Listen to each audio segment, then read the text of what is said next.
What's happening, fam? L.A.R. movement still moving. Book is entitled Lessons from a Non-Custodial Father at Amazon, Kindle, and Create Space.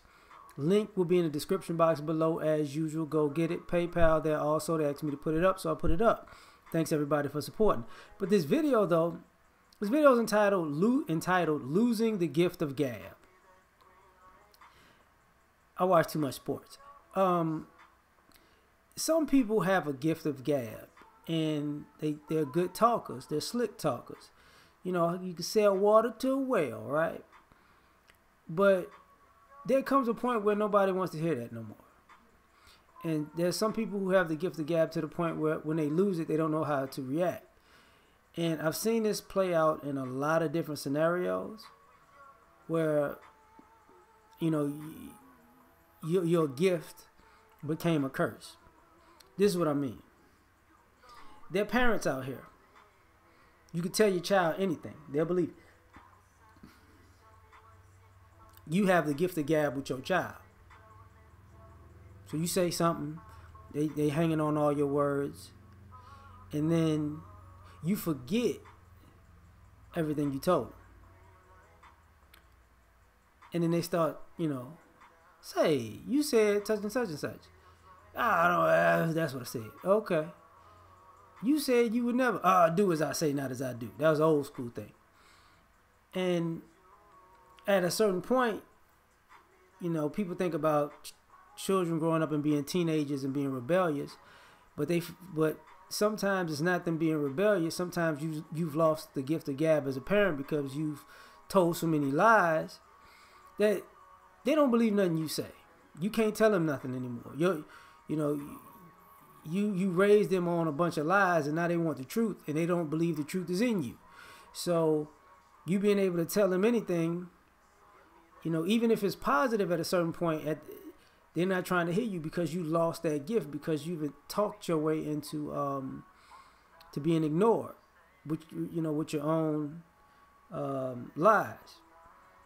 You know, see this, you know, same thing. You know, you get guys. I've known guys who were slick talkers. You know, I got all the women. Okay.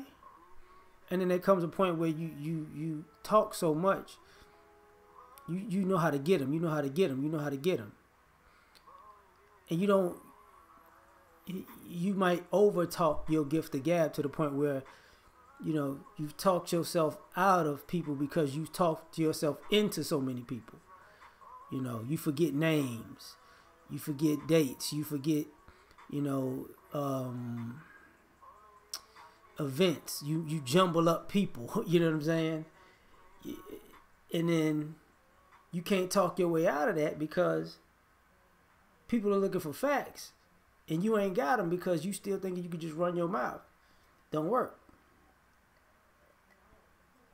And then what winds up happening is, oh, I got the gift. I could go get somebody else and get somebody else. And there comes a point where you lose it. Your gift of gab can be outdated too. You know, you know, you can have a season where your gift of gab works, and when your season is over with, it don't work no more. You know, that's when you see the old school cats using the same lines they used in '86. Damn it, young blood, I don't know. I said what I used to say. Shit don't work no more, pops. You know. But, you know, people don't realize they lose the gift of gab. You know. Some people are undermined, you know, you ain't got to say much. Walk softly and carry a big stick. You know, it means, you know, let your actions speak for you. And this also happens where people lose their gift because you comparing their gift of gab with somebody else's actions. And you start, you know, actions always speak louder than words. So they can tell you a lot, but this person who doesn't say much does a lot. And you begin to see the difference.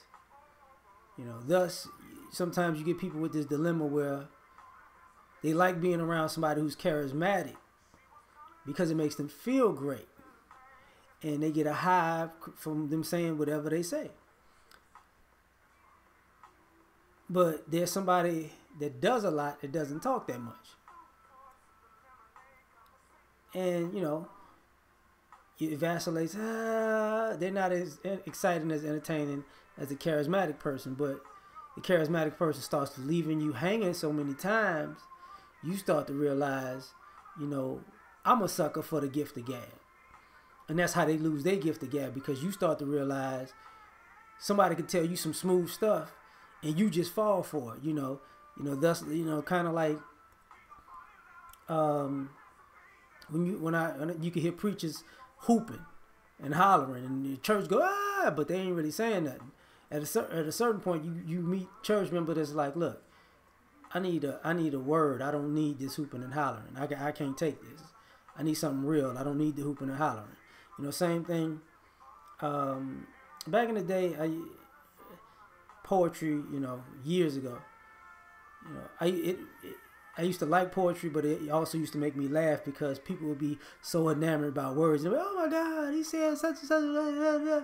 And then meet the people out in public. They say, oh, he said such and such, such, such. It's like, yeah, you a fool. You a sucker. They said a lot. Did they do anything? No, but I felt so good. And then they started realizing they kept falling for words. You know, thus, you know, this is, but to a degree, this is why I listen to music. Music is the gift of gab. And what happens with certain artists? They fall off. You said they fell off. They weren't relatable anymore because they kind of lost their gift of gab. You know, the verses ain't the same. The notes ain't the same. It's just, the feeling ain't the same. It's just that, you know, the old stuff they made was their gift. You know, but then they hit a point where it's like, I don't like this like I like that. You know, they need to go back to doing that. That was their gift. This new stuff, I'm not feeling. And that's what's interesting, because you can lose your gift of gab. You know, I was thinking about that because the sports reference was because they was talking about Mike Tomlin. He's a player's coach. He can inspire you, but see, it comes a point where, you know, people get tired of the speeches. People get tired of being riled up. It's like, oh, I done heard it a million times. Whatever, coach. Yeah, coach. Yeah, we gotta go get him. Yeah, that type of thing. It's like, you know, the gift, you lose that gift of gab. And sometimes I'll say this. Sometimes people get used to your gift of gab, and it's not as exciting, and you need a fresh start somewhere else, and then, you know, they'll get it. Kind of like Jim Harbaugh. You know, when he shows up, he produces.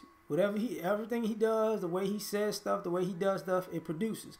But it burns people out around him. So he has like a 5-year turnover rate. He's like a Navy SEAL. Like after about 5-6 years, yeah, you got to go, because you've heard all your gift and you're getting on my nerves now. I'm about to kill you.